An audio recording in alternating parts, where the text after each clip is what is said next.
Assalamualaikum warahmatullahi wabarakatuh. Kembali lagi di AF19 channel yang membahas tentang informasi dan soal-soal P3K.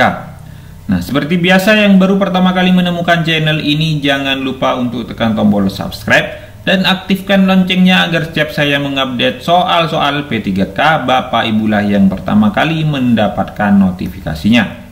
Nah, soal kali ini adalah soal-soal P3K PGST yang tahap 3. Nah, ini berdasarkan sumber tes P3K tahap 1 dan tahap yang kedua. Nah, sehingga kemungkinan besar di tahap 3 akan pasti muncul kembali. Terima kasih, langsung saja ke soal nomor 1. Pak Singgih akan mengajarkan materi perkalian dengan meminta peserta didik mengulang-ulang perkalian bilangan 1 sampai dengan 10 agar cepat hafal. Metode mengajar yang sesuai dengan kondisi tersebut adalah teori dari apakah yang A. Vygotsky, atau yang B. Thorndike, atau yang C. Bronsted, atau yang D. Piaget, atau yang E. Harel. Nah, mari kita cari tahu jawabannya. Jadi Harel itu memulai pembelajaran dengan masalah, anak melakukan proses berpikir tentang pembagian dan diakhiri dengan siswa mendapatkan pemahaman. Vygotsky yaitu mencoba memulai materi baru dengan menguatkan pemahaman materi sebelumnya. Thorndike itu mengulang-ulang materi dengan berbagai latihan soal. Sedangkan Bronsted yaitu siswa diajak praktek untuk memperkuat pemahaman siswa. Piaget yaitu menggunakan media pembelajaran yang sesuai dengan tingkat kognitif siswa. Sehingga metode mengajar yang sesuai di sini yang paling tepat adalah yang B. Thorndike. Soal selanjutnya. Pak Ridwan, guru kelas 6 yang akan mengajarkan konsep metamorfosis. Untuk membantu pemahaman siswa, Pak Ridwan menggunakan media bagan metamorfosis kupu-kupu dan belalang. Siswa diminta menyusun urutan perubahan bentuk dari telur sampai dewasa pada kedua bagan. Pembelajaran dengan media yang dilakukan Pak Ridwan terbukti membantu pemahaman siswa kelas 6. Yang dilakukan oleh Pak Ridwan merupakan penerapan teori belajar. Apakah yang A. Harel, B. Vygotsky, C. Thorndike, D. Piaget, atau E. Ausubel? Nah, jadi Harel itu belajar dimulai dari masalah, ways of thinking, dan diakhiri dengan ways of understanding. Sedangkan yang B, belajar hal baru, harus dimulai dari yang dikenali siswa. Dan yang C ini adalah teori belajar dengan mengulang-ulang. Dan yang D, belajar harus sesuai tahap berpikir kognitifnya. Sedangkan yang E di sini, belajar harus sesuai tahap berpikir kognitifnya. Jadi penerapan teori belajar yang dilakukan Pak Ridwan itu adalah teori belajar Jean Piaget. Ya, jadi belajar harus sesuai tahap berpikir kognitifnya. Soal selanjutnya. Penggunaan kata serapan bahasa asing yang benar adalah apakah yang A. Berkat kemajuan pesat teknologi, pembelajaran online menjadi bagian dari penawaran kursus banyak institusi di seluruh dunia. Atau yang B. Pada masa pandemi begitu banyak orang yang menggunakan gadget dalam dunia pendidikan. Atau yang C. Salah satu desain sepatu yang dikeluarkan Adidas mendapat kecaman netizen Indonesia karena menyebut wayang kulit adalah budaya Malaysia. Atau yang D. Kini tren selfie berkembang di jejaring sosial seperti Instagram, terutama sejak para selebriti mulai melakukannya. Atau yang E. Lokakarya dilaksanakan oleh Bebras Biro bertujuan untuk memberi bekal kepada guru agar para guru mampu memperkenalkan konsep berpikir komputasi atau informatika kepada siswa. Nah, opsi yang A ini ada kata online yang berarti daring, dan yang opsi B ini ada kata gadget yang berarti itu gawai, dan yang C netizen, serapan bahasa asing yang benar itu warganet, sedangkan yang D selfie itu swafoto, yang E lokakarya itu serapan bahasa asing yang benar. Sehingga jawaban yang paling tepat di sini adalah yang E. Soal selanjutnya. Lagu yang menggambarkan kebanggaan sebagai anak Indonesia terhadap negara dan kekayaannya merupakan makna yang terkandung dalam lagu. Apakah yang A. Desaku, B. Tanah Airku, C. Aku Anak Indonesia, yang D. Indonesia Pusaka, atau yang E. Bagimu Negeri? Nah, sebelum menjawab pertanyaan ini, sebaiknya Bapak Ibu harus mengetahui ini makna lagu Tanah Airku mengisahkan tentang kecintaan si penyanyi terhadap tanah airnya. Tanah air selalu terkenang dalam hidupnya dan tidak akan dilupakan. Nah, ia sudah berkunjung ke berbagai tempat terkenal di dunia, namun hanya kampung dan rumahnya yang bisa membuatnya senang.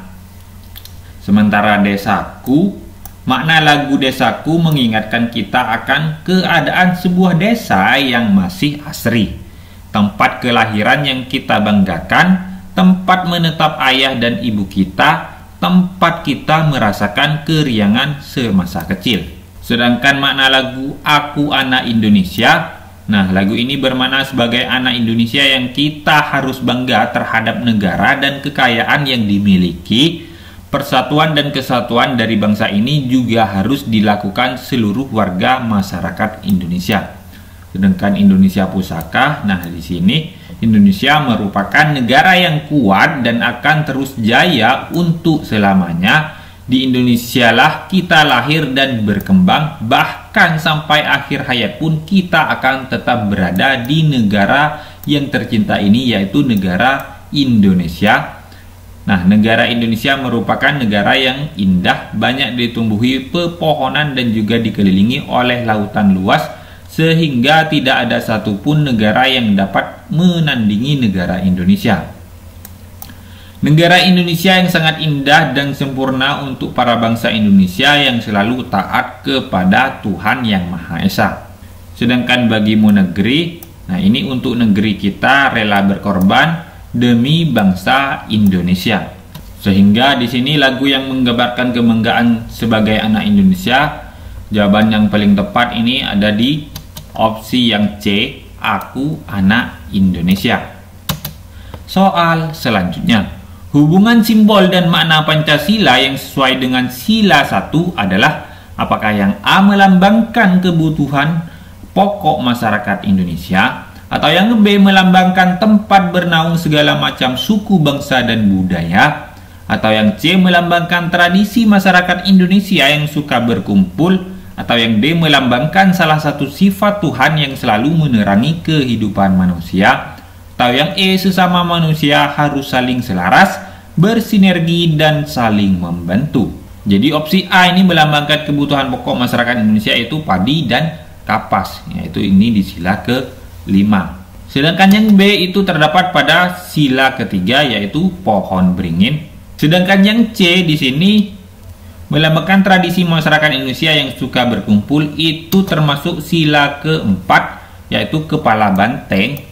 Sedangkan yang D melambangkan salah satu sifat Tuhan yang selalu menerangi kehidupan manusia, itu bintang bercahaya, itu termasuk sila ke-1.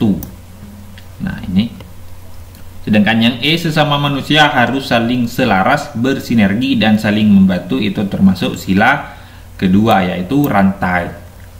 Nah, karena di sini yang ditanyakan makna Pancasila yang sesuai dengan sila pertama, sehingga jawaban yang paling tepat di sini adalah yang D, melambangkan salah satu sifat Tuhan yang selalu menerangi kehidupan manusia. Soal selanjutnya, berdasarkan makna yang dikandungnya, pohon beringin yang rimbun bermanfaat sebagai tempat berteduh berbagai, apakah A hewan, B tumbuhan, C kepentingan, D suku, bangsa, dan budaya, atau E partai politik. Nah, di sini yang ditanyakan adalah pohon beringin yang rimbun bermanfaat sebagai tempat berteduh berbagai. Nah, pohon beringin berarti sila yang ketiga. Nah, jadi sila yang ketiga di sini. Jadi di sini pohon beringin merupakan simbol sila ketiga yang berbunyi Persatuan Indonesia. Pohon beringin daun lebat dengan akar yang menjulur ke bawah diartikan sebagai tempat berteduh. Jadi Pancasila sebagai dasar negara diibaratkan sebagai peneduh bangsa Indonesia untuk berlindung dan merasa aman. Nah, pohon beringin juga memiliki akar tunggang yang kuat menggambarkan persatuan bangsa Indonesia. Sementara salur-salur pohon beringin melambangkan suku, keturunan, agama yang berbeda di Indonesia. Meski berbeda-beda, mereka tetap bersatu sebagai bangsa Indonesia di bawah lambang Pancasila. Sehingga di sini jawaban yang paling tepat adalah yang D. Suku, bangsa, dan budaya. Soal selanjutnya. Pernyataan mengenai pohon tersebut yang berkaitan dengan sila ketiga Pancasila adalah apakah yang A, akar yang menjalar melambangkan luas wilayah Indonesia, atau yang B, daunnya dapat diolah menjadi pakaian atau kebutuhan sandang masyarakat Indonesia, atau yang C, menghasilkan buah yang dapat diolah menjadi makanan pokok masyarakat Indonesia, atau yang D, batang yang kuat dan daun yang lebat dapat dijadikan tempat berteduh oleh berbagai macam suku bangsa. Jadi jawaban yang paling tepat di sini adalah yang D. Batang yang kuat dan daun yang lebat dapat dijadikan tempat berteduh oleh berbagai macam suku bangsa. Nah, di sini seperti yang saya jelaskan sebelumnya, pohon beringin daun lebat dengan akar yang menjalur ke bawah diartikan sebagai tempat berteduh. Soal selanjutnya. Warna emas pada burung Garuda Pancasila melambangkan apakah yang A, kesatuan, B, kerukunan, C, keramahan, D, keagungan, atau yang E, kesukuan. Nah, jadi di sini lambang negara Garuda Pancasila menggunakan beberapa warna pokok yang terdiri dari warna merah, putih, kuning emas, hitam, dan warna alam. Nah, di sini yang ditanyakan warna emas pada burung Garuda. Jadi artinya di sini untuk seluruh burung Garuda melambangkan keagungan bangsa atau keluhuran negara. Sehingga jawaban di sini yang paling tepat adalah D, keagungan. Jenis adaptasi tanaman bakau adalah salah satunya bentuk dan fungsi akar. Fungsi akar pada tanaman bakau adalah apakah yang A, akar isap, atau yang B, akar napas, atau yang C, akar gantung, atau yang D, akar penahan tanaman. Ya, jawaban yang paling tepat di sini adalah yang B, akar napas. Nah, jadi akar napas itu pada tanaman bakau berfungsi sebagai akar napas, yaitu berguna untuk bernapas. Akar ini terdapat pada tanaman air dan tumbuhnya di atas permukaan air. Sekian dulu video kali ini, semoga video ini bermanfaat. Semoga Bapak Ibu yang belum lolos menjadi P3K tahun ini bisa lolos menjadi P3K. Semangat terus. Wassalamualaikum warahmatullahi wabarakatuh.